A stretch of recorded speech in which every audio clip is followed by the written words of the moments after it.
Hey, what is up everybody, Blade here, and welcome to my Wind V build guide where I'll be going over her dupes, skill priorities, best weapons, gear sets, and team comps, and more to help you utilize her abilities if you decide to pull for this character. So let's go ahead and get started. Alright, to get started on Wind V here, she is a wind support character that originally was a navigator in the storyline of P5X, but lo and behold, she has underwent a huge makeover in both looks and persona skills. Considering how now she brings in crit damage buffing and crit rate buffing, being the first of her kind to do so, especially for the 5 stars, she's a huge talk in the community. If you're doing ranking wise, this is definitely going to be a character that you want to go ahead and look out for, so definitely want to pay attention to this one. But let's go ahead and jump straight into her kit explanation. To get started, Wind or Riko truly is the first on the field when it comes down to at least crit rate and crit damage buffing in the 5-star category. We do have a 4-star named Leon who actually does something a bit similar to her, just a little bit weaker, and it takes a certain aspect to actually get things running. Well, Riko's kind of no difference here, where she actually does a lot of, at least for the crit rate and crit damage buffing, but she can only be ran a certain way. Not only does she help out just the crit rate and crit damage department, but she also makes SP a breeze now, seeing that she can really restore not only her own SP but her teammates SP with extra twist as well. Starting off looking at the first passive called Bloom, this actually allows her to do a little bit something extra after using her skill 3 Fragrance of Time, in which the main target that she's applying a buff to will get an effect called budding. This actually lasts for 2 whole turns, and what this allows you to do is gain these things called blossoms. The more blossoms that you have, it can actually equate to having more attack increases and crit damage increases based on these blossoms. Now they do last for about 2 to 3 turns as well, but to get these said blossoms, you're gonna need to do a certain amount of skill damage, or at least just heal 1 hit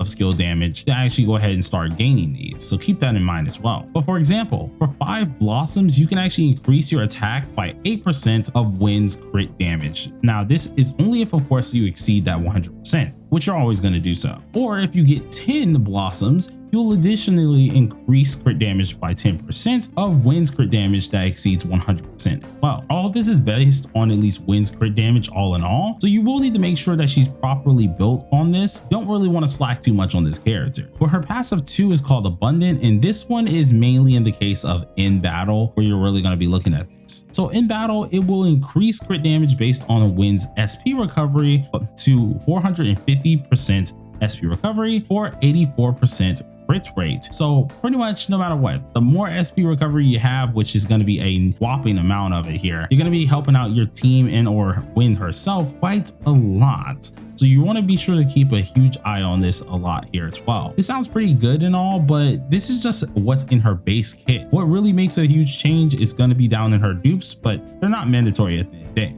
So let's go ahead and check that out. When it comes down to Riko, you honestly can run her with a 0, but it is going to be a little bit harder putting her in different teams. So for other team options, this is where dupes are going to play a huge role. So let's try to break this down a little bit. At A0, she increases her max SP to 200 and increases the SP recovery by 50% whenever you use a persona skill to restore SP. Now this effect will affect based on your SP recovery. So based on the amount of SP recovery you do have, it can affect otherwise. This consumes all the SP that you do have, utilizing the Fragrance of Time, aka the skill 3, which provides different effects based on the SP amount consumed. So each SP kind of border amount, whether it's 50, 100, 150 SP, it's going to do a different effect. So you do have to take that into account. Now A1 is where things get a little bit tricky and actually make it so she can be used in multiple teams here. That's mainly because with A1, it ends up changing her main condition, which is Wind of Vitality, and activates Wither. That usually activates your Wither a little bit here. Well, instead of utilizing Wind of Vitality, which means you have to use a wind based skill, now it turns into when taking any elemental damage or dealing any elemental damage, this will then help you out. So now instead of her being bound to only a wind team, she can be bound to other teams as well, as long as elemental damage is being dealt. Luckily for us, her skill 1 does that elemental damage, so that's nothing you really have to worry about. Additionally, this actually increases her crit damage that she's able to take, or at least crit damage she's able to make the enemy take, by 30%. Whenever she does use Under the Umbrella, which is actually her skill 2, this additionally increases the AoE DPS unit that she's actually buffing here, their attack by 25%. So it's pretty darn decent as well. Now for the A2 here, this increases her max SP by 50 and additionally increases the SP consume limit of Fragrance of Time, whenever you use it. This also immediately will store or at least restore 50 SP when you do use Fragrance of Time. Going into at least the A4 here, we have the highlight improvement that is now able to apply all allies. Additionally, SP amounts being restored by 32%, or at least 32 in general. So no matter what, everyone is additionally getting SP back by 32. This also increases the main target, whoever she's buffing at that point in time, or using the highlight on, their crit damage by 20%. So surely do keep that in mind. Lastly, going over A6, Fragrance of Time, aka the skill 3 effect, now applies to all allies, not just one enemy. So the main target of this, whoever uses a persona skill, will then use Wind of Vitality on one enemy here, in which you can only trigger this once per Fragrance of Time. Wither now also, instead of lasting as long as it used to, it now will last 3 turns here. Whenever allies will deal some damage here with at least crit rate over 100%, for every 1% that they're over, it will then increase their skill crit damage by 2%, which is actually really nice, and it can stack up a lot if you have a lot of characters whose crit rate is pretty darn high. Now that we went over at least the dupes in section here, let's go ahead and check out the skill priority. All right, so going ahead and taking a look at the skill priority for Wind Vast here, this is actually fairly simple, though I was overcomplicating it at first, especially when she dropped, but now it's pretty obvious how you want to use her and kind of focus on which ones you want to go for. So what you want to go ahead and focus on is going to be going to this order from left to right, being the first skill being skill 3, then skill 1, then to skill 2, and eventually going to her combat skills. This is pretty much just going over the highlights at the end, so it's really not too crazy. You really want to focus on those first 3 before you go to the highlight section. There's nothing really too special with at least her skill priority. As I did say, it is pretty straightforward, seeing you're going to be doing her rotation and something similar, so it's pretty straightforward at the end of the day. But let's go ahead and check out the weapon options. All right, so checking out the weapon options here, or at least regarding the weapon options, we're actually very lucky that this character doesn't need to have her 5-star weapon. Majority of characters really don't have to have the 5-star weapon, but this is one that I thought would have so. And I know a bunch of you guys are going to be like, but Blade, you told us that you needed her 5-star weapon. In which, yeah, I did. In the first week, I really did think that you did need it. It was kind of something that was happening in the community as well, where we all thought she needed it. But luckily enough, after testing and getting more input, we actually found out this character can be utilized without her 5-star weapon. So if you want to fully optimize her, the 5-star weapon is going to be what you want to go for. We're starting off with the 4-star weapon here called Sunny Star Lining. This one is pretty much just a 4-star weapon that increases her attack, but at base it's going to be doing only 12%, while at max it's going to be increasing your attack by 24%. It also allows you to restore your SP whenever you're using a persona skill, which in all that's pretty darn decent. Whenever of course Wind's crit damage is increased, this is what we like to see as well, because you are getting an increasement from at least her weapon as well. It actually starts off at an 8.7% base up to a 16.5%, and this only lasts for 2 turns for 2 stacks as well. So surely you can stack this up a little bit as well. It's pretty simple for a 4-star weapon, nothing too crazy, but it does help you out when hitting your marks, especially for the crit damage caps that are needed. Now for the 5-star, you kind of get something similar here, but it is definitely way better than normal, and which that's something we all kind of expect. With the weapon here, which is called Winter Crane Dance, you immediately increase your crit damage by 36.3% at base, and eventually, of course, if you're a crazy guy like me or anyone else out there, you might go ahead and max dupe this guy to be a 69% crit damage increase. But whenever you're using at least skills on an ally, you'll then also increase all allies crit damage by 13.2%, and this can go all the way to a 25.2% if you do have this weapon maxed out for 2 whole turns. Then for the last weapon that actually, or at least the last part of the weapon that gives you some really good additionals here, is when utilizing a persona skill that actually consumes SP, it'll increase the main target's damage dealt by 3.3% for every 50 SP consumed for 2 whole turns. This is really good for an R0 weapon investment here. It really does have a lot of nice additives. Of course, as I did say, if you do go ahead and get more of the dupes, it will be absolutely amazing for you, though a lot of people, including myself, won't be really investing into her like that unless you're hugely competitive for the SOS scene. But with that out the way, let's go ahead and go over her best gear set. All right, so going over the best gear set for her here, Wind will only be needing this one set, which is very good. We don't have any actual complaints with this. This is something that we're happy about, seeing this doesn't mean we have to build multiple sets for this character. For example, her main set is going to be the Worry plus Creation set, in which by utilizing the Worry Revelation card set, you will get some nice buffs here, especially for Wind V.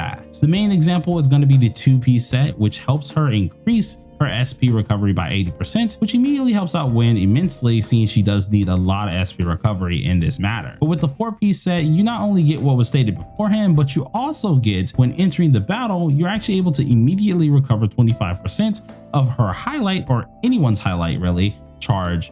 Though unfortunately, this does not stack, so you do have to keep that in mind. But at the end of the day, it's still an amazing set, and you will want this to actually keep on her, and this will be her best set for a long time. Now, if we're actually going to go ahead and check out at least the things that we need to check out, and that's going to be the main stats, this is where things are going to be a little bit interesting as well. So I'm going to go ahead and split this up into in battle and out of battle statuses. So we're going to go ahead and start with that first. So to start out with out of battle, you want to go ahead and recommend these stats being at least 8,000 plus HP, 400.1 SP recovery, and 242.5 crit damage. This eventually is what you would like to actually have, especially seeing that you need to have this specifically so your in-battle stats don't be affected too much. As for in-battle stats, what you want to look like here is, of course, 8,000 plus HP, 450.1 SP recovery, and 388 plus crit damage. So anything above that is always going to be nice. With all of this in count, you should be able to at least do perfect numbers with this girl, no matter what you're doing, helping out your team overall, and really just keeping everyone in check when it does come down to Riko being on the team. This all in all will help you out, especially with the bleed over of the crit damage, helping out everyone's stats in the long run. With 4-star weapon here, to hit these said like actual values, it's going to be a little bit harder for you because of course the 5-star weapon does give a little bit more, but the 4-star weapon, you want to make sure you're maxing it out to really hit those caps though. As for individual stats here, this will be a couple things that's I'm pretty sure a lot of us do know, but for at least the moon here, you want to make sure you're using a HP percentage main stat. The star, you want to make sure you're using a crit damage percentage main stat, and for the planet piece, you want to make sure you're using a SP recovery main stat. This is something that is definitely something you want to go ahead and utilize to actually have her hit perfectly. And if you really wanted to, you could take off the HP on the moon piece, because yes, I know you can do so, and that would be the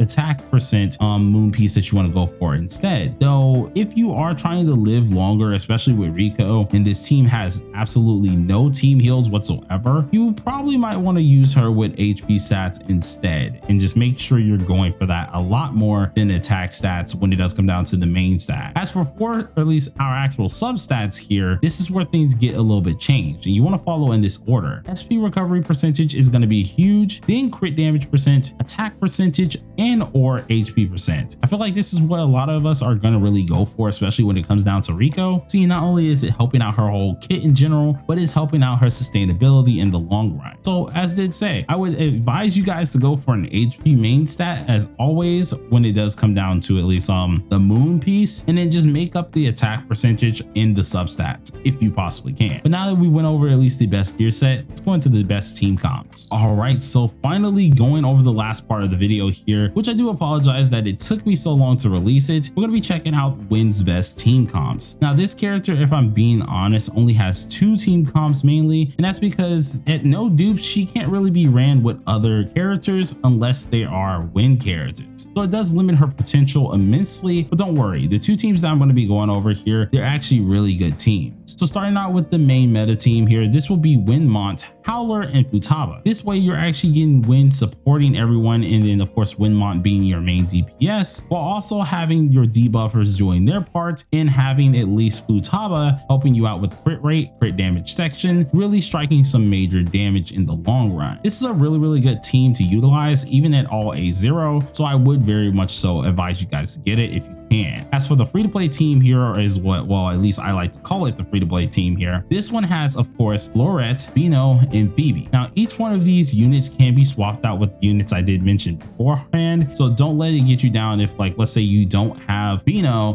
but you have somehow Howler. You would go ahead and swap those two out and so on and so forth, depending on what you do have and what you don't have. Always just try to have the same team slots though, meaning like one DPS, a debuffer, a supporter, and then of course wonder being there. DPS is usually going to be a DPS oriented, or at least oriented Navi, so you can somewhat use of course Futaba, you can use Phoebe, and you can maybe use, if you're that down bad, also use the girl Okyan as well. Don't ever leave her out because she's still a pretty decent 4-star Navi as well. All in all, hopefully you guys enjoyed this video here. If you did, please be sure to hit that like button and that subscribe button for more. I'll be sure to try to make this a little bit quicker in the future, especially when it comes down to the next guide for the newest character.